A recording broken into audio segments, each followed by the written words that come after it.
you very much, Bwana PCS. Please, let's take our seats. And good morning. I'm Jambo. Thank you very much.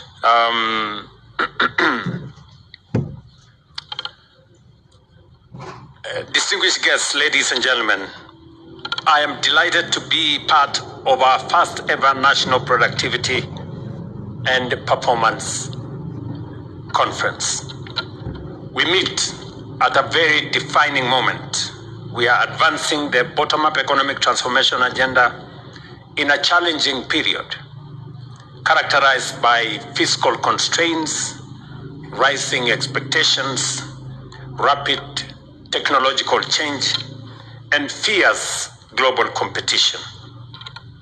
In such times, business as usual is no option.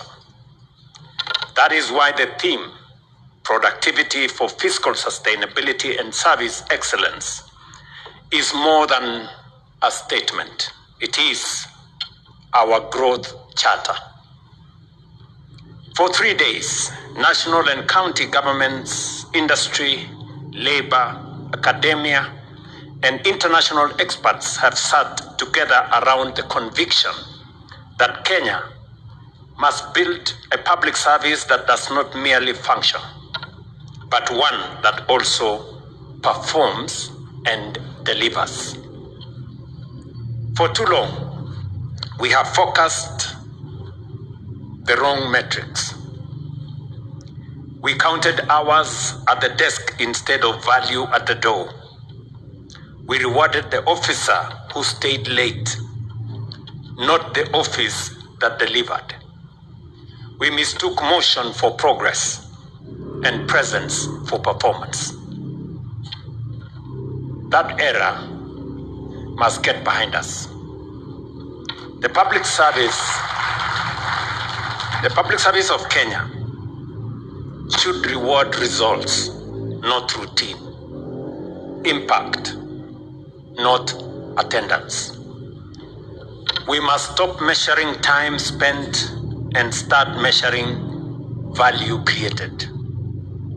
What matters is not how long a public servant sits at the desk, but how much difference that public servants make in the life of a citizen. Let us raise the bar of our ambition. And as Musalia said, I have consistently said that for us to make progress, we must not continue to make peace with mediocrity. It is our greatest undoing.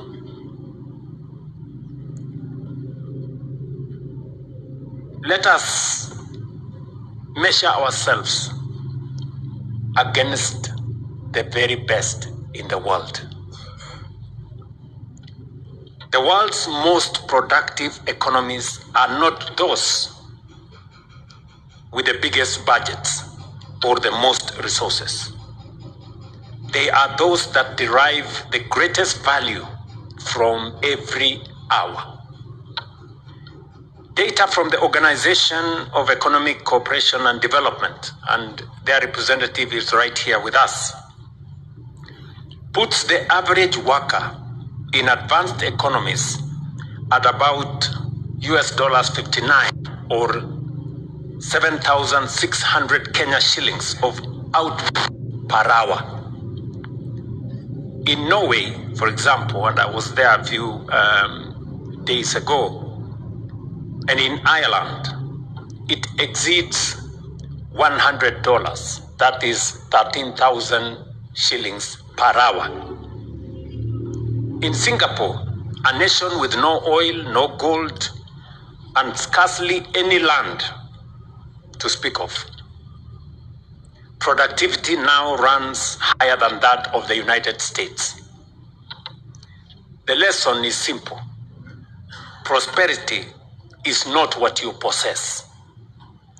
It is what you produce. I hope somebody is listening. And prosperity, history teaches us, can be built within a single generation. In the late 1950s, the nations of Africa and the nations of East Asia stood at a similar starting point. Ghana, then the richest country in sub-Saharan Africa, had an income nearly identical to a war-scarred South Korea. One lifetime later, Korea's output has grown tenfold.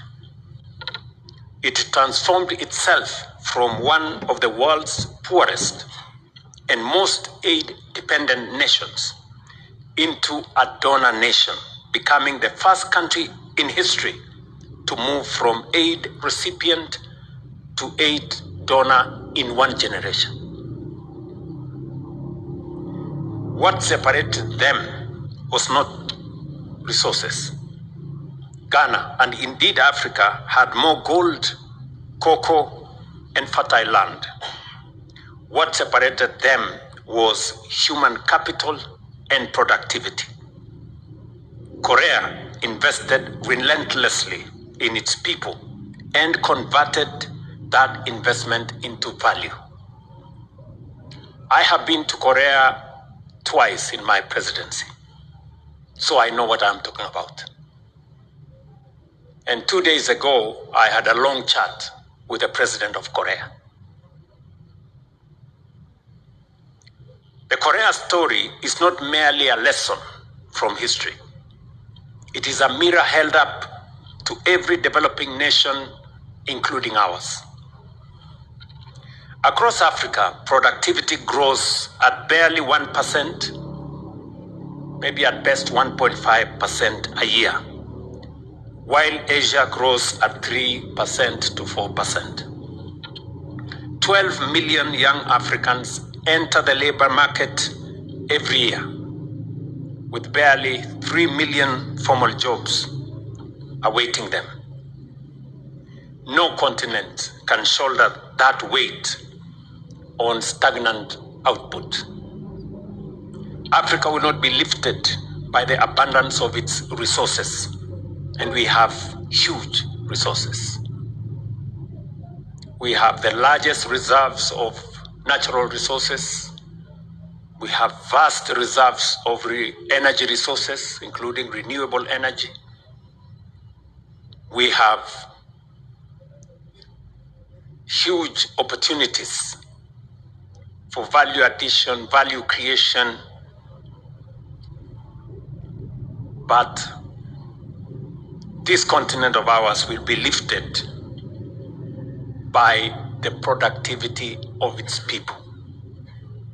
Nowhere is this challenge more urgent than here at home.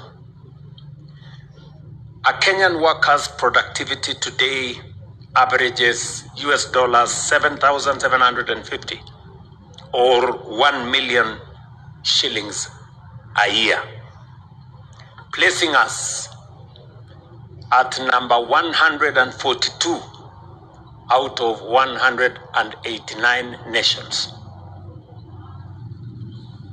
Think about that. Think about it for a moment. We rank in the bottom quarter globally in terms of productivity. The challenge becomes even clearer when we look within our own borders. A private sector worker produces more than 3 times what the public sector counterpart produces. That tells you how much work we have to do to meet our aspirations. And for the record, I juggled with delegating my attendance of this meeting because I had so many competing interests for my time. But I said I will not delegate this one because I needed to come here. Because what we are discussing here is so consequential so important to us as a nation, and we need to speak to one another candidly as a nation. And this is not an indictment on ourselves. Kenyans are among the most enterprising, ingenious, and hardworking people anywhere in the world. It is the problem of our systems. And the systems, unlike fate, are within our power to change. Yes, we are not condemned to be this way. We can change, and we will change, and we must change. Because on that truth rests our future. I have declared that Kenya will become a first world economy in our lifetime, and I believe it. I say it again here without an iota of doubt. Kenya will become a first world country in our lifetime. It is inevitable, it is unstoppable, it is irreversible, it will happen. But let's be honest about what that promise demands. You cannot reach a first world destination on a third-rate productivity. A first world economy is built by first-rate output per worker, per hour, and per shilling. Productivity is not one chapter of that dream. It is the book. If productivity is the destination, then in my assessment and opinion, there are 5 levers we must pull without hesitation. Our human capital, centralized merit, onboard technology, bring our counties on board, and have a national, everybody involved mobilization. If our people are the source of our productivity, then our first investment must be in the people. The development of our human capital must be our first and most urgent priority. Korea's roadmap is ours. A nation rises no higher than the skill, the discipline, and the diligence of its workforce. And it is the reason why we have invested so heavily in our human capital in the last 3 years. When I asked the Presidential Working Party to look at our education, we were very clear that there were 4 gaps. We didn't have enough teachers. We didn't have enough classrooms. We had a faulty funding model, and we needed to do more research. I see the CEO of TSC is here. She will tell you we have hired 100,000 teachers in the last 3 years, the highest in Kenya's history. And it was not by accident, it was deliberate.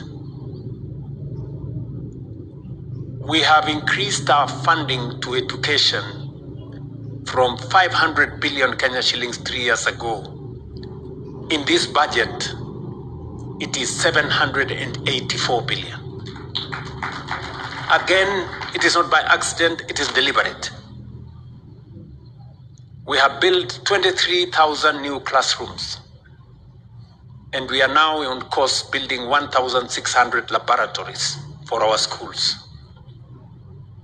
We have increased the budget for our Higher Education Loans Board to enable more students stay in our colleges and in our universities from 15 billion in 2022 to 56 billion this year.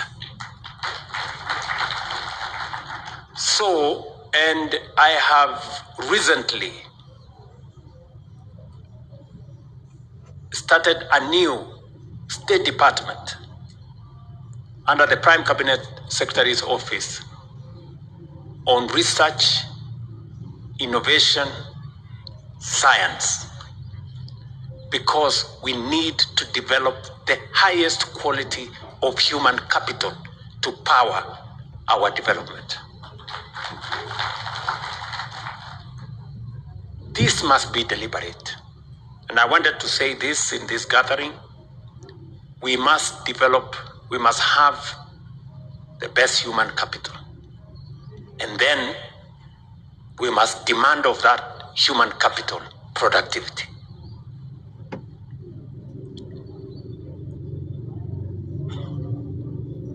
And if you look at the history of Korea,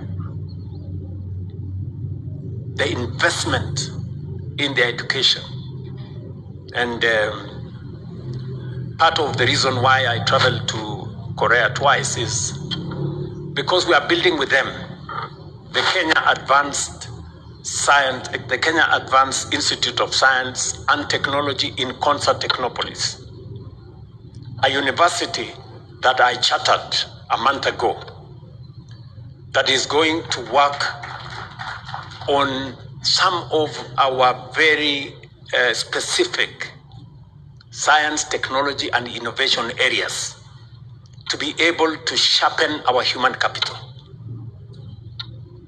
We've done the same with Cambridge, and we are identifying some special universities that are going to work with us on specialized fields for us to make sure that we have the men and the women that have the intellectual capacity for our future. We must therefore focus not only on the quantity of education, but more importantly, on its quality. We must build a workforce equipped with the skills, knowledge, and adaptability required for the jobs of tomorrow.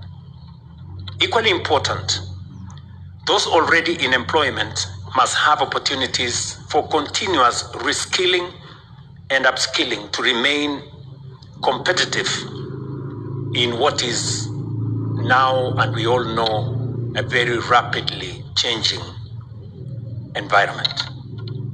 We must restore merit to the heart of public service.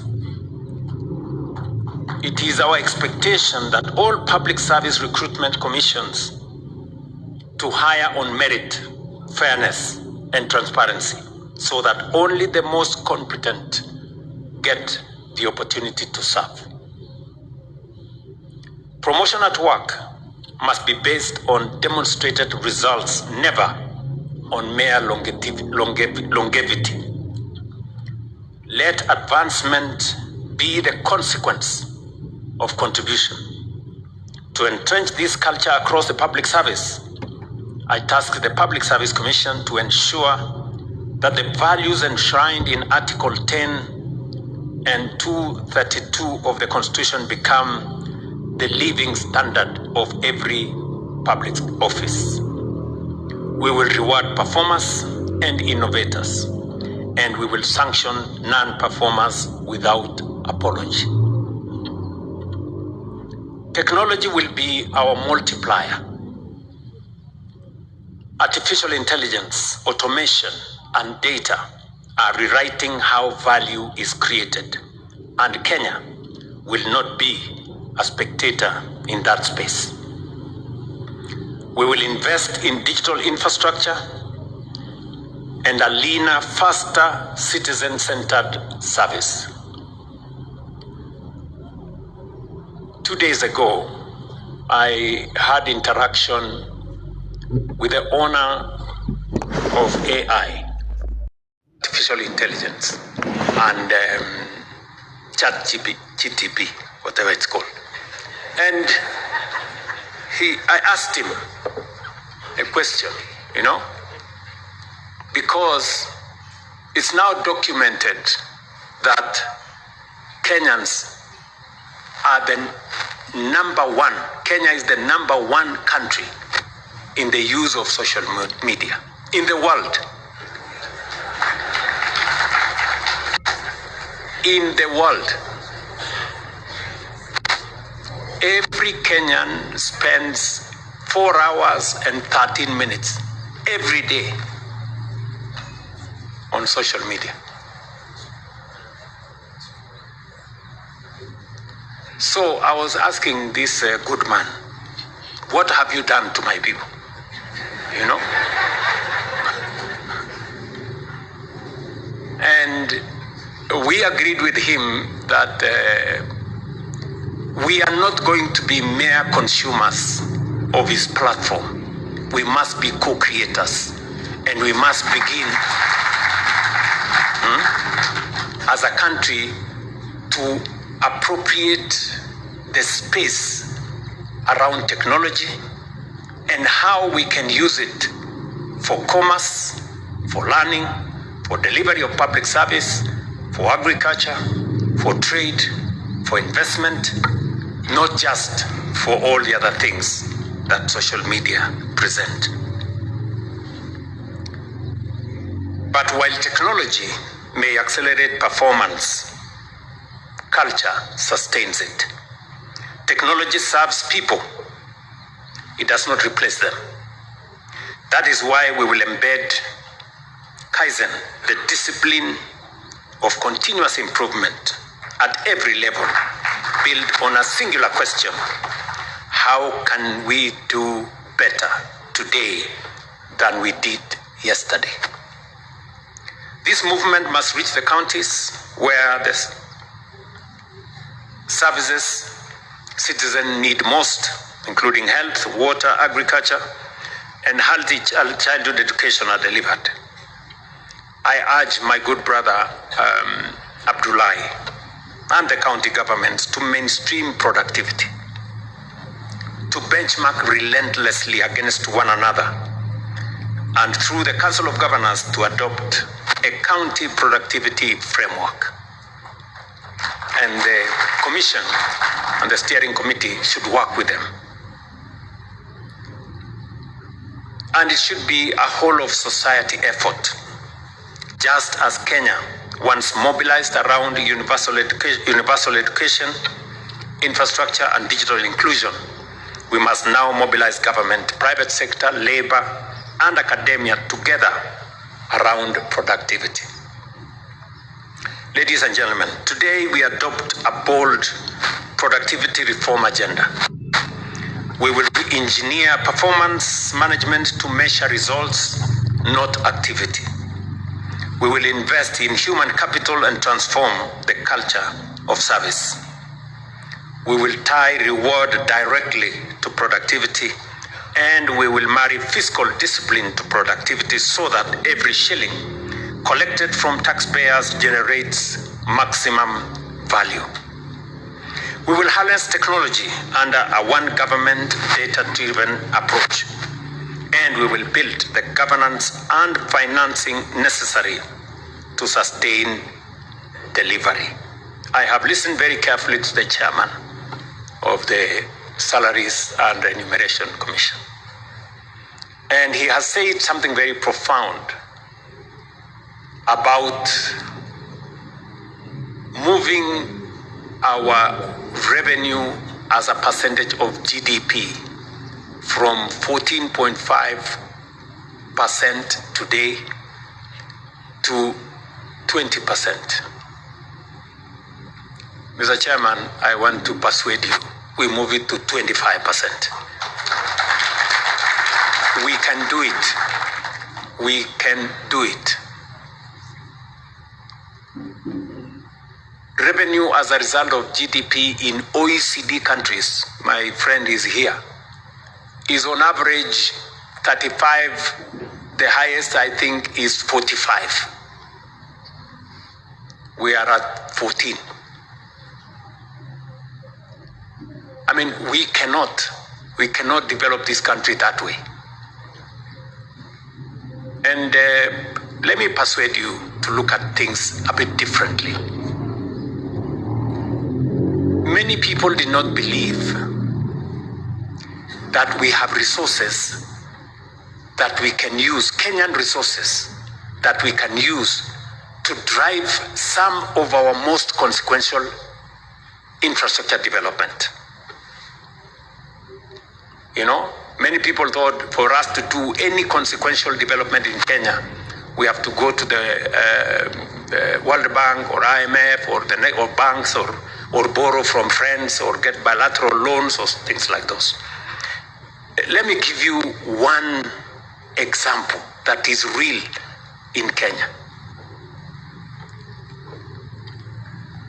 We have built 300,000 housing units.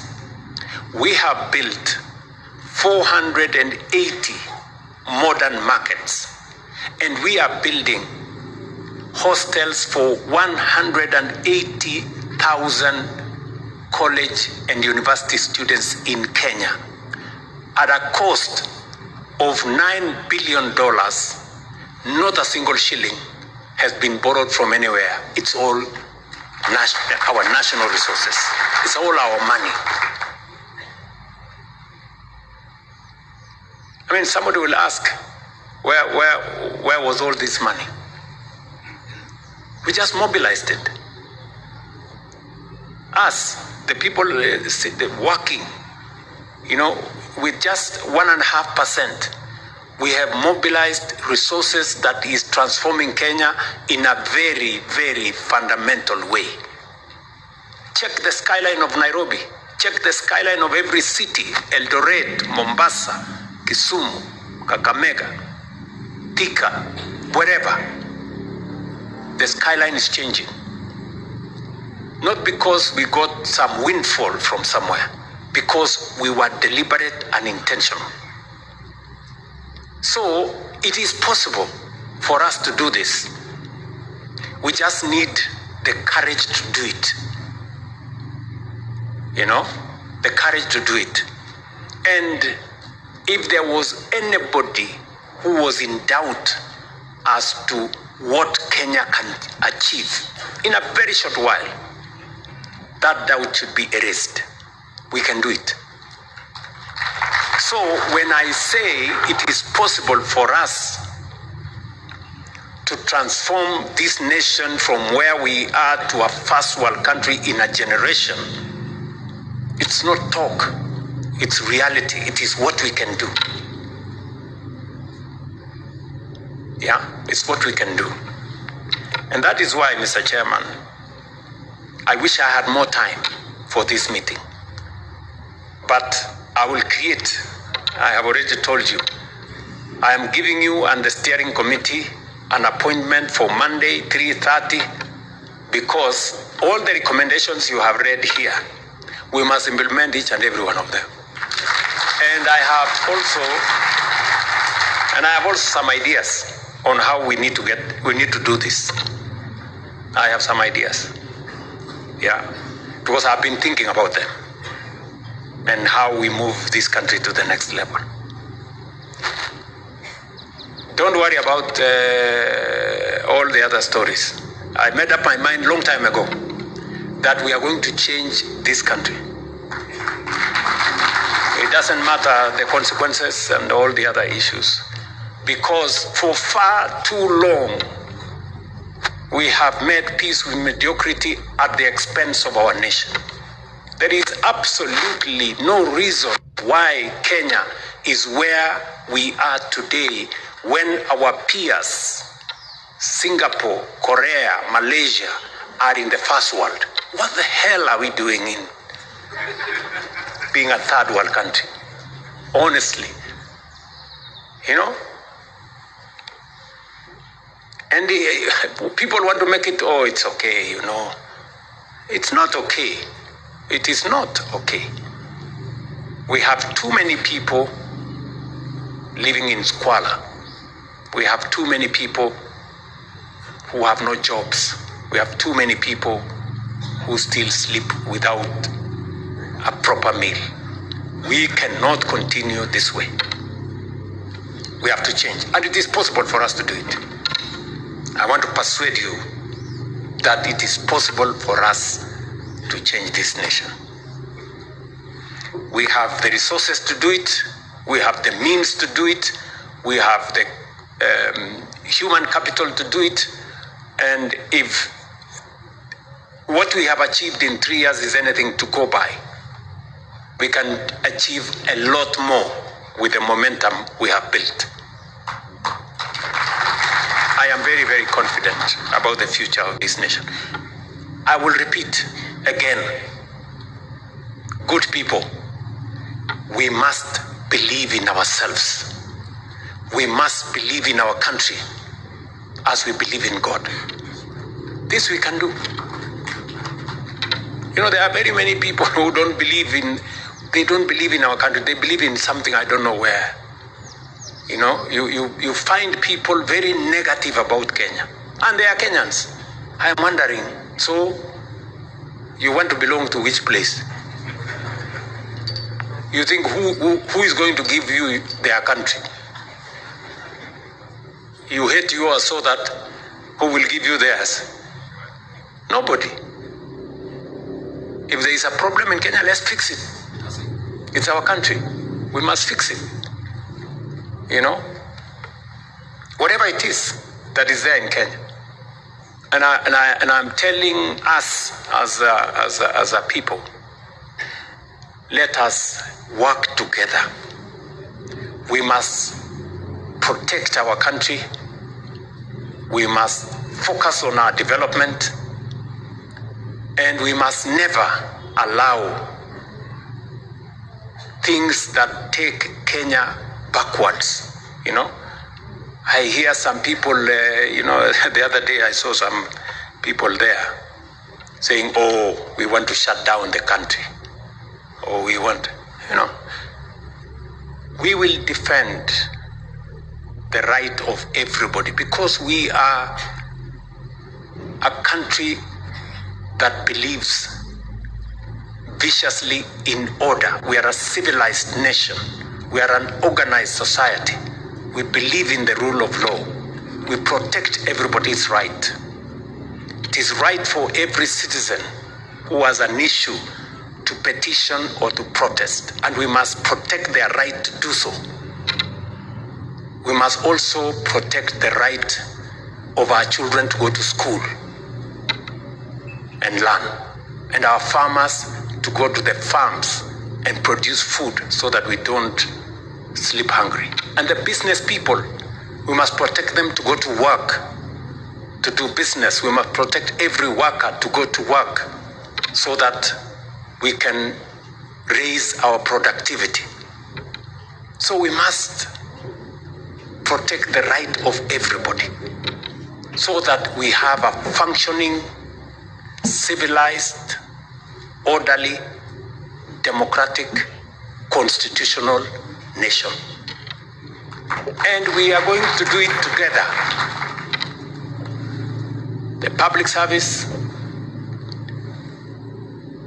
the legislature, constitutional commissions, our judiciary, the executive, and on that mission of protecting the rights of everybody, I will lead that charge. I will be right at the forefront. Yeah, because that's how we keep our nation as to what it is. And the one thing that is not going to happen is that people will be mobilized to destroy property or to cause chaos or mayhem. That will not happen. Children will go to school because it's their right to go to school. Workers will go to work because that's how we raise the productivity of our nation. And businesses will go open their businesses and grow our economy.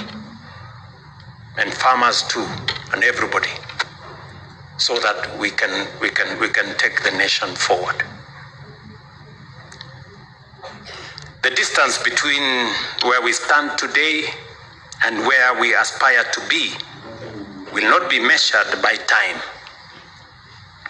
it will be measured by productivity. And if we commit ourselves to that task, then within our lifetime, Kenya will take its rightful place among the developed nations of the world. I believe it. It will happen. And I want to encourage you that we walk together this journey. So, Mr. Chairman and your steering committee, 3:30 on Monday. Asanteni sana.